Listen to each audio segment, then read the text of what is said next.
9 साल की उम्र में पहली दिहाड़ी लगाई थी, 1 रुपया मिला था मुझे। मैंने काम तो उस दिन 10 रुपए का किया था, लेकिन मुझे 1 ही रुपया मिला था। 9 रुपया भगवान के खाते में जमा हो गए। कहते खुदा के घर में देर है, देर नहीं।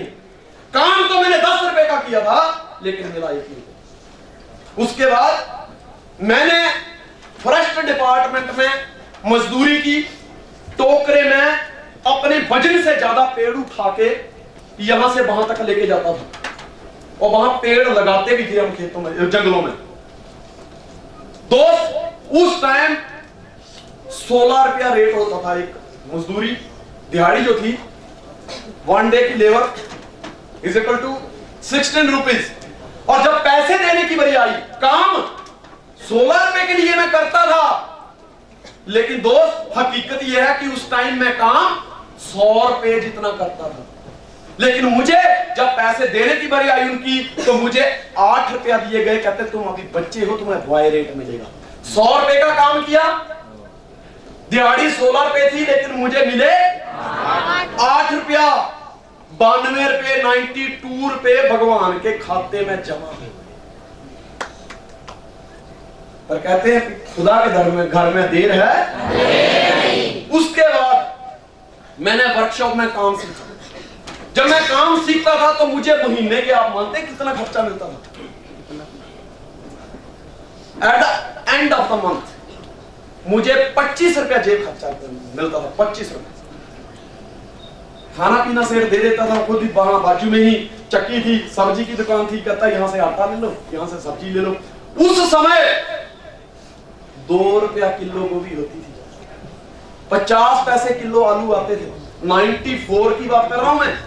2-2 रुपए किलो में प्याज बिकते थे 94 में। 92 की बात है, जब मैं लुधियाना में पहली बार गया।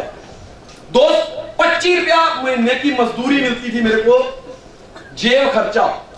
लेकिन उस समय मैं पर डे कम से कम भी तो 500 से 1000 रुपए का काम, यानी महीने का 30,000 का काम करके 25 रुपया लेता था। 29,975 रुपए परमात्मा के खाते में जमा होते गए। कहते हैं खुदा के घर में देर है, अंधेर नहीं। उसके बाद दोस्त, मैंने अपना वर्कशॉप खोला 26 जनवरी 1997 को। जो काम 1000 रुपए का होता था, हम छोटे छोटे होते थे। 1997 में मेरी 21 साल उम्र थी। उस टाइम मैं ऑनर बन गया, मालिक बन गया। मेरे पास 5-7 लड़के काम करने लगे। अभी 21 साल का था, इतनी मूछ भी नहीं आई थी। मूछें तो अभी भी आ रही हैं, अभी कहां आई है। और एकदम गोरा चिकना। तो जब कोई भी मेरे पास इंजन बनवाता था, जब लेबर उसकी 5000 होती थी, तो मुझे मिलते थे 1500-2000। काम मैं पूरी ईमानदारी से करता था, पर मुझे कोई गिला शिकवा नहीं था, क्योंकि मैं एक चीज जानता था कि 1500 रुपए की महीना नौकरी करने से अच्छा है खुद की मलकियत अच्छी है। क्योंकि उस बंदर से वो गधा अच्छा है। उस बंदर से, किस बंदर से? जो हाथी की पीठ के ऊपर बैठ के ललकारे मार रहा है, उससे वो गधा अच्छा है कि कम से कम अपने पैरों पे तो खड़ा है।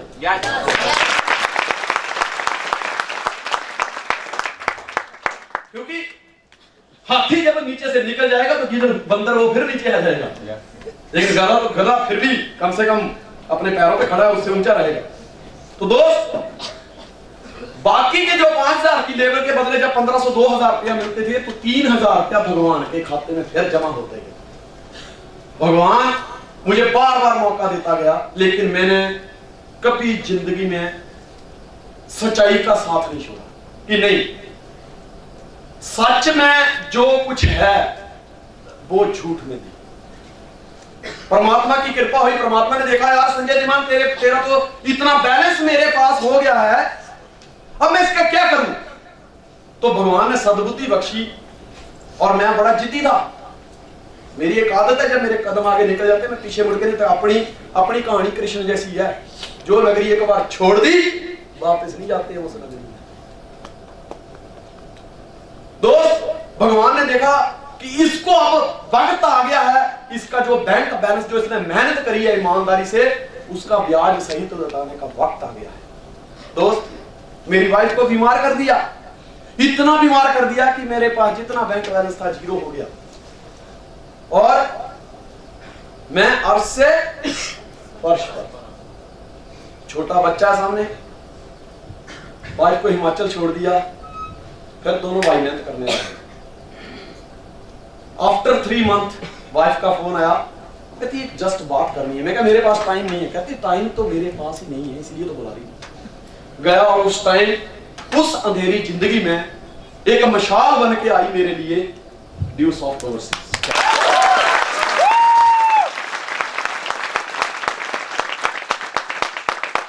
और दोस्त, मुझे बस के अंदर मेरी वाइफ ने प्लान किया ड्यूस ऑफ। मैं प्लान की तरफ नहीं, वाइफ की तरफ देखा। मुझे ड्यूस आउट मिली, इस बात की खुशी नहीं थी, बट मेरी वाइफ पहले से रिकवरी पे थी, अच्छी हो रही थी। मुझे अंदर एक होप जाग गई कि नहीं अब इसको कुछ नहीं होगा, क्योंकि उसको टीबी हो गई और बहुत भयंकर, मतलब लास्ट स्टेज वाली टीबी थी। डॉक्टर ने तो बोल दिया मेरा बच्चा, मेरा उस टाइम 1.5 साल का था, मुझे लगा कि अगर इसको कुछ हुआ तो इसको कौन पालेगा। तो मैं हमेशा भगवान के आगे नारे फोड़ता रहता था, अगर बाबू इसको बचा ले यार। तब जब उसने प्लान किया मोटिवेशन के साथ, मुझे लगा कि नहीं, बेशक शरीर सूख गया है लेकिन अंदर जान है। बाहर का मैटर नहीं करता, मैटर तो अंदर वाला ही करता है। जान है, मतलब I am happy, thanks God. और जब मुझे ड्यूस आउट का प्लान हुआ, मुझे बार बार कहती है हमने करना है, ठीक। उसने लास्ट में जब एक बात बोली, मेरे से पैसे निकलवाना कोई इतना आसान थोड़ा मैं पैसे हमारे बुजुर्गों का कहना, एक बार ले लिया तो वापस नहीं लेना। उसने लास्ट में एक बात बोली कि जब मैं स्माइल करती हूं तो कैसे लगती है। तो स्माइल के तो हम पहले ही बड़े आशिक हैं, क्योंकि जिसको स्माइल करना आ गया उसको स्माइल करना आ गया। मैं कहा जब तू हंसती है तो ऐसे लगता है जैसे आसमान से कोई परी आई है। कहती है आप मुझे 10,000 रुपया दे दो, आप मुझे खुश देखना चाहते हो क्या? यस। कहती आप मुझे 10,000 रुपया दे दो, मुझे ड्यूस ऑफ करनी है।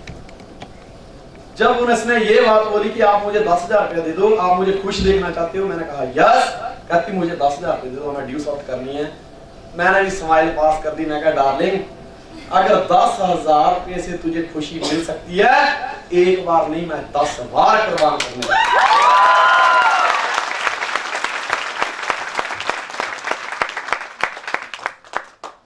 बहुत सेक्रीफाई किया, बहुत सेक्रीफाई की चल रही है दोस्त। उसके बाद हमारे साथ क्या हुआ, हम मार्केट में गए, मकान मालिक ने कहा ड्यूस आउट करनी है तो छोड़ दे। एक ऐसा वक्त आया कि जब काम नहीं चल रहा था, लोग हमारी सुन नहीं थे। दरअसल होता क्या है कि कई बार हम ब्लेमिंग मोड में आ जाते हैं, लोगों को ब्लेम करने लग जाते हैं, सिस्टम को ब्लेम करने लग जाते हैं, अपलाइन को ब्लेम करने लग जाते हैं। और एक चीज बता दूं मैं, ब्लेम करने की बीमारी दोस्तों सबसे खतरनाक बीमारी है। इसका हल आज तक साइंस ने नहीं ढूंढ पाई है। हर बीमारी का इलाज है, लेकिन जिस दिन ये बीमारी लग गई ना, फिर कब्रिस्तान में ही जाके खत्म होती है। इससे बेहतर ये है, क्योंकि जब हम किसी की तरफ एक उंगली उठाते हैं, उठाना तो बड़ी आसान है, लेकिन 4 उंगलियां करती हैं, अपनी तरफ भी जांचते हैं। जब हम मार्केट में जाते हैं, हमें नो सुनने को मिलती थी, बट दरअसल इसलिए सुनने को मिलती थी क्योंकि हमने कुछ सीखा नहीं था, हमें सिस्टम की समझ नहीं थी, लेकिन विश्वास था कि कुछ तो होगा। और पता नहीं अंदर से एक आत्मा आवाज देती थी कि नहीं यही करना है, क्योंकि मेरे भगवान के पास पैसे जमा हो गए। भगवान वापस करना चाहता था किसी ना किसी रूप में। कोई वे था जिस वे में मुझे वापस करने थे, जितनी मेहनत करी। और दोस्त, सिस्टर की मैरिज हुई, मैं नहीं गया। साले की मैरिज हुई, मैं नहीं गया। साले की मैरिज हुई, मैं नहीं गया। मैं नहीं गया तो मेरी वाइफ भी नहीं गई। इसको बोलते हैं कमिटमेंट। और दोस्त, 23 नवंबर मेरे साले की शादी थी। ससुर जी का फोन आ रहा है, सास का फोन आ रहा है, बड़े साले का फोन आ रहा है, सबके फोन आ रहे हैं, रिश्तेदारों के फोन है कि तुम कहाँ हो। मैं कहा आऊंगा बे, तुम सेरा लगाओ, बस लड़के को सेरा लगाओ, गाड़ी में उठाओ, पहुंच गए।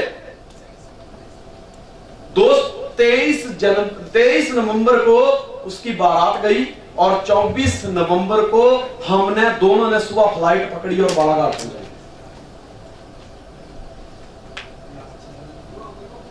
2 तारीख पिछले कल, और उससे पहले का बता दूं, 14 नवंबर को मेरे डैडी की जो बुआ है वहां मेरी मासी की शादी हुई है, और उनकी मासी के ही बेटी की शादी थी 14 नवंबर को। हम नहीं गए, तो हम प्रोग्राम में थे। 2 दिसंबर पिछले कल हमारे चाचा के घर में फंक्शन था, उसका फोन आया तुझे आना, मैं क्या पहुंच गया, टेंशन मत लो, मैं तो इधर ही हूं, समझ लो पहुंच गया मैं, बस आप वेलकम का बंदोबस्त करो। मन में एक अंदर से ख्याल आया, तो मुझे बता रहे जो घर पे है वो भी नहीं रहने वाला, वो भी मेरे साथ है। और दोस्त पिछले कल घर में प्रोग्राम और हम दोनों यहां पे, बहुत कुछ कीमत चुकानी पड़ती है मेरे लिए, मेरे रिश्तेदार, मेरे भाई, मेरे बहन, मेरे दोस्त, मेरे सखा, सब कुछ आप हो। जहां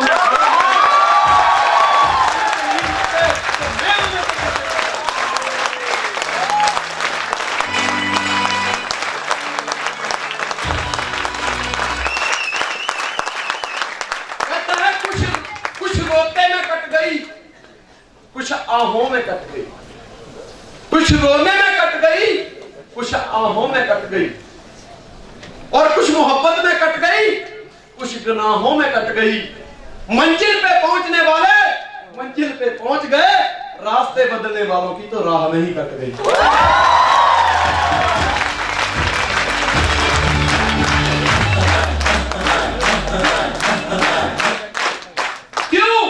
क्यों हम शादी में क्यों नहीं जा सकते? क्योंकि प्लान पहले से तय हो चुका था। Plan your work and work on your. यही तो मिस्टर संदीप से हमने कमिटमेंट लेनी है कि एक बार प्लान बन गया, उसके बाद किसी हालात में वापस नहीं आना, काम पूरा करना। कई ऐसे सेमिनार हुए हैं, मिस्टर प्रमोद इस बात का सबूत है। और ऐसे नहीं कि हमने ही ये सैक्रिफाइस दिए हैं, कई बार थैला उठा के, बस बिगड़ गई रास्ते में तो थैला उठा के पैदल ही चल दिया मिस्टर प्रमोद कि नहीं सर टाइम दिया मैं जा रहा हूं। ऐसे इलाके से रात को पैदल निकलना पड़ा जहां पालतू कुत्ता सारा रात को अंधेरे में मालिक को काट लेता है, वो नहीं समझता, उसको दिखता नहीं कि मेरा मालिक है, ऐसे इलाके से गुजरे। That's why he's here। 40 lakh कमा के इसीलिए तो बैठा है यहाँ।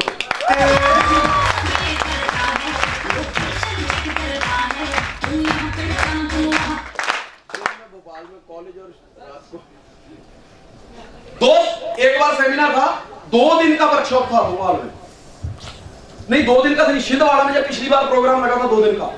उसके बाद ये अगले 6 स्टेप बच गए थे, तो हमने डिसाइड किया कि भोपाल में क्लियर कर देंगे टीएस और में। 2 दिन का यहाँ हो गया पर कवर नहीं हो पाई, हमने भोपाल में क्लियर करने सोची। बाई बस आया मैं, सुबह रात को 9 बजे निकला, बस मेरी रात को 1 बजे आई। मैं बाहर मतलब बैठा रहा, 1 बजे बस आई, मैंने कहा देख भाई मुझे ज्यादा से ज्यादा 11 बजे तक पहुंचा देना, कहता ले 9 बजे आप उधर। मैं बस में बैठा, सामान मैंने नीचे रख दिया, और दोस्त टीएस दिमान इतनी गर्मी अंदर कि अगर बाल्टी भर के एक कप डालता भी रहे तो भी मतलब पसीना बंद नहीं हो, इतनी गर्मी हॉल के अंदर।